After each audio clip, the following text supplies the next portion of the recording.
जिसके पास सोना नहीं था, चांदी भी नहीं थी, घी नहीं था, उसके पास केवल मिट्टी का एक छोटा सा दीपक था। लोग उसकी भक्ति पर हंसते थे, लेकिन एक रात उसी गरीब कुम्हार का दीपक ऐसा जला कि पूरा मंदिर प्रकाश से भर गया। आखिर उस छोटे से दीपक में ऐसा क्या था जिसे देखकर स्वयं काल भैरव प्रसन्न हुए। हर हर महादेव, जय श्री काल भैरव बाबा। नमस्कार मित्रों, आप सभी का स्वागत है एक बार फिर से हमारे YouTube चैनल @LovyOfficial.com में, जहां हम प्रतिदिन लेकर आते हैं प्रेरणादायक, रोचक, पौराणिक और रहस्यमयी कहानियां। आज की कथा काशी के एक गरीब कुम्हार की है, जिसके पास भगवान को चढ़ाने के लिए महंगे फूल, घी या चांदी का दीपक नहीं था। उसके पास था तो केवल मिट्टी का एक छोटा सा दीपक और सच्ची श्रद्धा। लेकिन एक दिन मंदिर के बड़े बड़े दीपकों के बीच उसके छोटे दीपक की ऐसी परीक्षा हुई जिसे पूरे नगर को भक्ति का असली अर्थ समझा दिया। तो आइए सुनते हैं काल भैरव और गरीब कुम्हार के मिट्टी के दीपक की अद्भुत कथा। बहुत समय पहले काशी की एक पुरानी बस्ती में गोपाल नाम का एक गरीब कुम्हार रहता था। वह दिन भर मिट्टी के घड़े, दीपक, सुराही और छोटे छोटे पात्र बनाता। उसकी पत्नी धनी और एक छोटा पुत्र माधव था। बहुत साधारण सा घर था। छत जगह जगह से टूटी हुई थी, बरसात में पानी टपकता, कई बार घर में खाने के लिए भी पर्याप्त अनाज नहीं होता। लेकिन गोपाल के मन में भगवान के लिए बहुत श्रद्धा थी। हर सुबह वह मिट्टी से बना एक छोटा दीपक लेकर काल भैरव के मंदिर जाता। मंदिर में बड़े बड़े व्यापारी आते थे। कोई चांदी का दीपक चढ़ाता, कोई घी से भरा बड़ा दीपक, कोई महंगे फूल लाता। गोपाल के पास केवल मिट्टी का छोटा दीपक होता। वह उसे काल भैरव के सामने रखकर कहता, बाबा, मेरे पास धन नहीं है, यह दीपक भी बहुत छोटा, लेकिन इसमें मेरी मेहनत और मेरी श्रद्धा दोनों है, इसे स्वीकार कर लेना। फिर वह हाथ जोड़कर कुछ देर बैठता और घर लौट जाता। एक दिन कुछ धनी व्यापारी मंदिर आए। उन्होंने गोपाल को मिट्टी का छोटा दीपक रखते देखा। एक व्यापारी हंसकर बोला, अरे गोपाल, तुम्हारा यह छोटा दीपक काल भैरव का क्या प्रकाश करेगा? दूसरा बोला, बाबा को चांदी और सोने के दीपक चाहिए। गोपाल चुप रहा। उसने दीपक जलाया और काल भैरव की ओर देखकर मुस्कुराया। उसने कहा, बाबा को मेरे दीपक का आकार नहीं, मेरे मन की भावना देखनी है। उस वर्ष काशी में बहुत तेज बारिश हुई। गोपाल के बनाए मिट्टी के बर्तन बिकने बंद हो गए। कच्ची मिट्टी भी खराब हो गई। घर में अनाज कम होने लगा। पत्नी धनी ने कहा, अब मंदिर के लिए दीपक बनाना बंद कर दो, घर में तेल तक नहीं है। गोपाल कुछ देर चुप रहा, फिर बोला, अगर आज बाबा के लिए दीपक नहीं जला पाया तो मन को बहुत दुख होगा। धनी ने घर में बचा हुआ थोड़ा सा तेल निकाल दिया। यह आखिरी तेल है। गोपाल ने वह तेल संभाल कर रख लिया। अगले दिन गोपाल मंदिर पहुंचा। उसने अपना सबसे सुंदर मिट्टी का दीपक बनाया था। उसमें वही थोड़ा सा तेल डाला, दीपक जलाकर बोला, बाबा, आज मेरे घर में भोजन कम है, लेकिन आपकी पूजा कम नहीं होने दूंगा। फिर वह मंदिर से बाहर निकल गया। शाम होते होते अचानक तेज आंधी चलने लगी। मंदिर के बाहर रखे अनेक दीपक बुझ गए। बड़े बड़े घी के दीपक भी हवा के सामने टिक नहीं पाए। मंदिर में अंधकार छा गया, लेकिन काल भैरव के सामने रखा गोपाल का छोटा दीपक अभी भी जल रहा था। पुजारी ने देखा तो आश्चर्यचकित रह गए।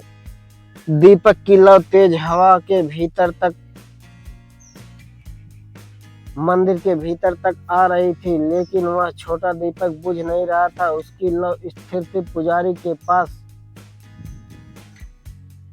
देखने के सिवा कोई रास्ता नहीं था। दीपक में तेल लगभग समाप्त हो चुका था, फिर भी लौ जल रही थी। उन्होंने हाथ जोड़ लिए। बाबा की लीला है। जब सुबह मंदिर खुला तो गोपाल वहां नहीं था। पुजारी ने देखा कि दीपक अभी भी जल रहा था। वह गोपाल के घर पहुंचे। गोपाल उस समय अपने बेटे के लिए थोड़ा सा भोजन बना रहा था। पुजारी ने कहा, गोपाल, तुम्हारा दीपक पूरी रात जलता रहा। गोपाल ने आश्चर्य से कहा, मेरा दीपक? वह तुरंत मंदिर पहुंचा। उसने काल भैरव की प्रतिमा के सामने जाकर हाथ जोड़ दिए। उसकी आंखों से आंसू बहने लगे। बाबा, आपने मेरे छोटे से दीपक को स्वीकार कर लिया। फिर उसने कहा, लेकिन प्रभु, मेरे घर में अन्न नहीं है। मैं आपसे धन नहीं मांगूंगा, बस इतना चाहूंगा कि मेरे हाथों में काम रहे ताकि मैं मेहनत करके अपने परिवार को खिला सकूं। उसी समय मंदिर के बाहर एक व्यापारी आया। वह बहुत परेशान था। उसने पुजारी से पूछा, यहाँ क्या कोई अच्छा कुम्हार है? पुजारी ने गोपाल की ओर इशारा किया। व्यापारी ने कहा, मुझे हजारों मिट्टी के दीपक चाहिए, क्या तुम बना सकते हो? गोपाल की आंखों में आंसू आ गए। उसने कहा, हाँ, मैं पूरी मेहनत करूंगा। गोपाल ने दिन रात मेहनत की। उसने हजारों दीपक बनाए। व्यापारी ने उसे उचित मेहनताना दिया। उसके घर में फिर से अनाज आने लगा, लेकिन गोपाल पहले जैसा नहीं रहा। उसने अपने घर में धन के आने के बाद भी काल भैरव के सामने मिट्टी का ही दीपक जलाया। एक दिन उसके पुत्र माधव ने पूछा, बाबा, अब हमारे पास पैसे हैं, हम भी चांदी का दीपक क्यों नहीं चढ़ाते? गोपाल मुस्कुराया। उसने कहा, बेटा, चांदी का दीपक चढ़ाना गलत नहीं, लेकिन याद रखना, भगवान को वस्तु से नहीं, भावना से अधिक प्रिय होती है।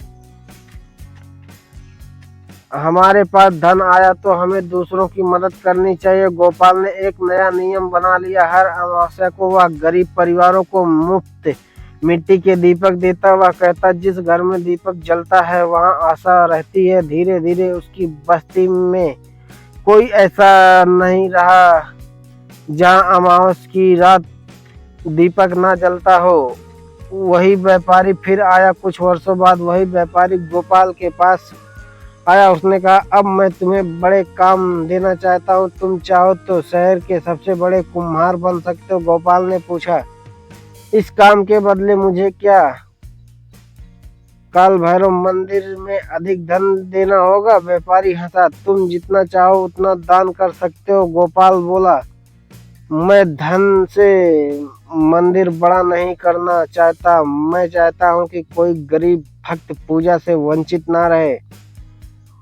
उसने मंदिर के पास एक छोटा स्थान बनवाया। वहां गरीब यात्रियों के लिए पानी रखा जाता, जरूरतमंदों को मिट्टी के दीपक दिए जाते, भूखे लोगों को भोजन मिलता और हर शाम काल भैरव के नाम का दीपक जलता। लोग उसे अब गरीब कुम्हार नहीं कहते थे, वे कहते थे, यह बाबा काल भैरव का सेवक है। एक अमावस्या की रात गोपाल मंदिर में दीपक जला रहा था। अचानक वही तेज हवा चली। मंदिर के सभी दीपक बुझ गए। गोपाल का दीपक भी कांपने लगा। उसने हाथ से उसे बचाने की कोशिश नहीं की, बस आंखें बंद करके बोला, बाबा, दीपक आपका, जलाना है तो आप जलाएं, बुझाना है तो आप बुझाएं। कुछ ही क्षणों में मंदिर के भीतर दिव्य प्रकाश फैल गया। गोपाल ने आंखें खोली।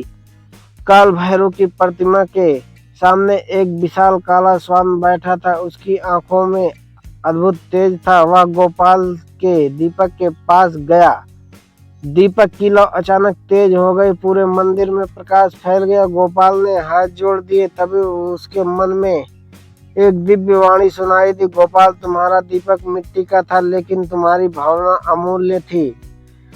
तुमने मुझे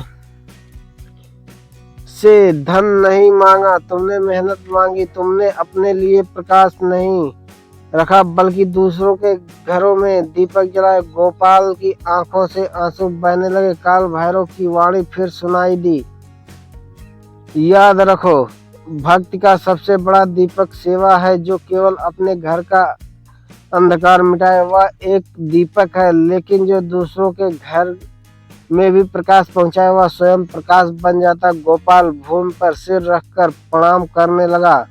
सुबह पुजारी ने देखा कि मंदिर में रात की आंधी का कोई प्रभाव नहीं था, लेकिन काल भैरव की प्रतिमा के चरणों के पास गोपाल का मिट्टी का दीपक रखा था। उस दीपक पर एक छोटी सी राख की रेखा थी जो त्रिशूल जैसी दिखाई दे रही थी। पुजारी ने उसे देखकर हाथ जोड़ लिए। समय बीतता गया, गोपाल वृद्ध हो गया। एक दिन उसने अपने पुत्र माधव को बुलाया। उसने कहा, बेटा, मेरे बाद भी हर अमावस्या को गरीबों में दीपक बांटना। माधव ने कहा, बाबा, मैं वचन देता हूँ। गोपाल मुस्कुराया। और याद रखना, काल भैरव के मंदिर में